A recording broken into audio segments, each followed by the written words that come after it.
అప్పుడు ఆయన చెప్పాడంట, ఈ బైబిల్ ఎవరిదో నీకు తెలుసా? ఈ బైబిల్ మిషనరీ అయినటువంటి సిటీ స్టడ్ గారిది అని చెప్పాడట. సిటీ స్టడ్ ఆయన వాక్యాన్ని చదివి పైనుంచి కింద వరకు ప్రతి వాక్యాన్ని చదువుకొని కిందకు వచ్చి ఆయన ఏం చేశాడట?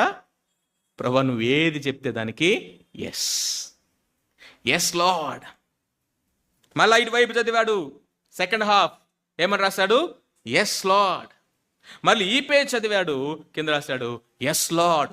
ఆ ఎస్ లార్డ్ అని చెప్పే దాంట్లో మనం వాక్యం చదువుతున్నప్పుడు దేవుని ఆజ్ఞలు, కట్టడలు, ఆయన యొక్క ఇన్స్ట్రక్షన్స్, దేవుని యొక్క వాక్యం యొక్క టీచింగ్ మనకు వస్తా ఉన్నప్పుడు చాలా విషయాలు నీకు నచ్చవు, చాలా నువ్వు అనుకున్నట్లు ఉండవు, అనేక విషయాలు నీ ఆలోచనలు తగ్గట్టుగా ఉండవు, నీ కోరికలకి ఇష్టానికి తగ్గట్టుగా ఉండవు.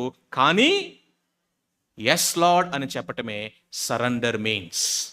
ఎస్ లార్డ్ అని చెప్పటమే